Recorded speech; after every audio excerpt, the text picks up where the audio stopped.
aujourd'hui, nous allons bien sûr parler de cet article du Credo, il est ressuscité d'entre les morts.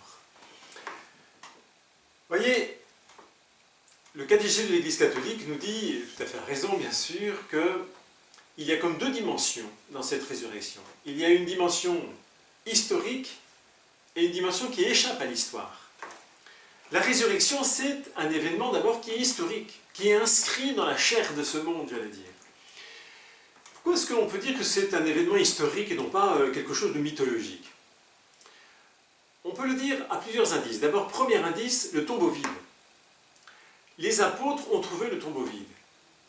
Bien sûr, ce n'est pas une preuve au sens scientifique du terme, mais ça a quand même une valeur d'indice. Il y a quelque chose qui cloche, on pourrait dire. Comment se fait-il que cet homme qu'on a mis 2 jours avant dans le tombeau, eh bien, la pierre soit roulée, il n'est plus dans le tombeau? J'ai déjà parlé de ce roman de Karl Emanuel Schmitt, Erich Emanuel Schmitt, l'Évangile selon Pilate, qui, justement, toute la deuxième partie est intéressante parce que c'est la question de Pilate qui sans cesse se dit, mais comment se fait-il que cet homme que j'avais fait tuer, ben finalement, tout le monde le dit ressuscité. Et donc, il échafaude un certain nombre d'hypothèses qui, toutes les unes après les autres, tombent. Voilà. Premier indice, donc le tombeau vide. Deuxième indice que donne Saint Jean, et que ceux qui ont étudié le Saint-Suaire connaissent bien, ben c'est l'indice du suaire affaissé, du linceul affaissé.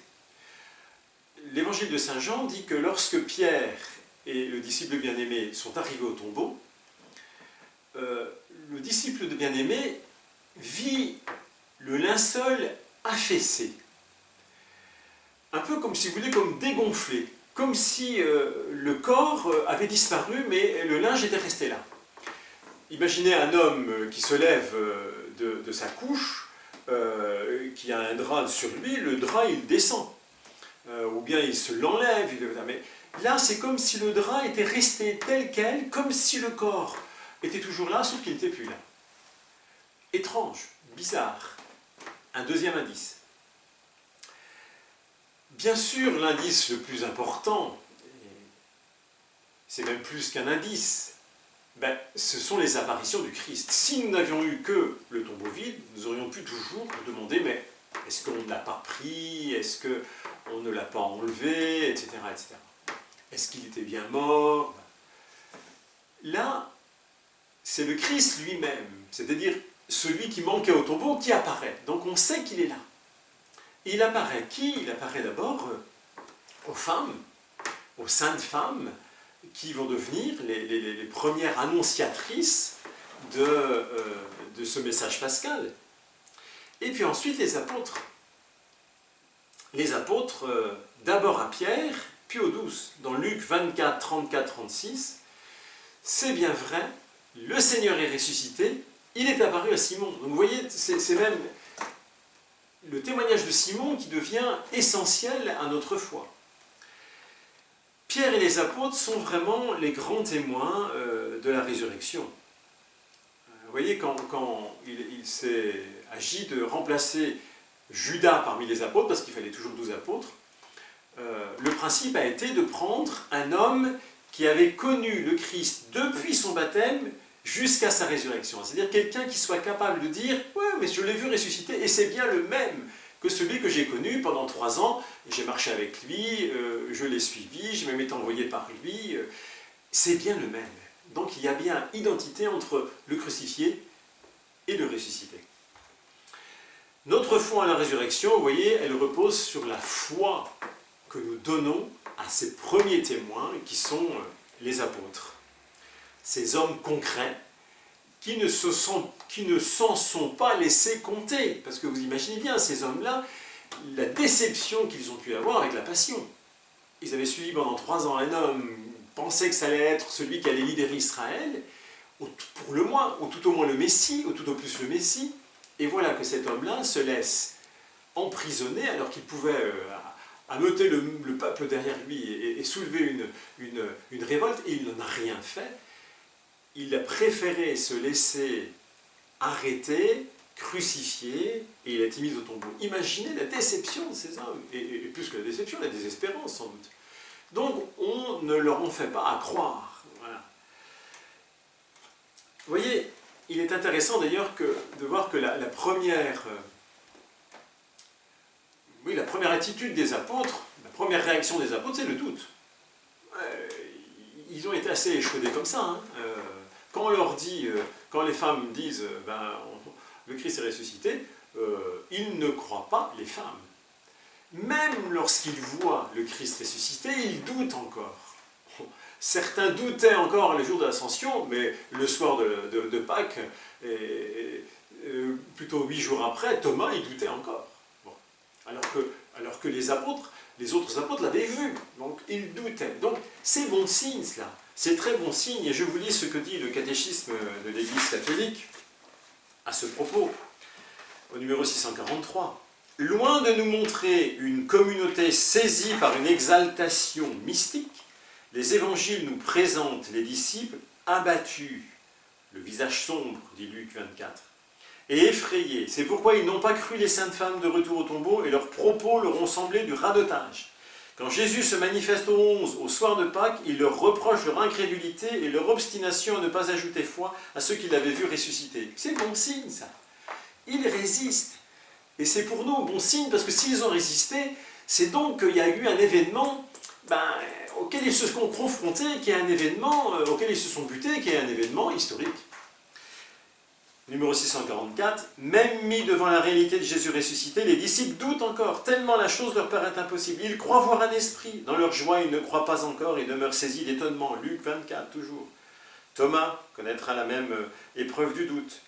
C'est pourquoi l'hypothèse selon laquelle la résurrection aurait été un produit de la foi ou de la crédulité des apôtres est sans consistance. Vous savez que c'est notamment Bultmann qui disait cela.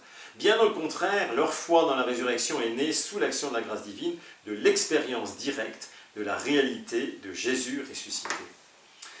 Et c'est justement cette réalité aussi qui est un indice.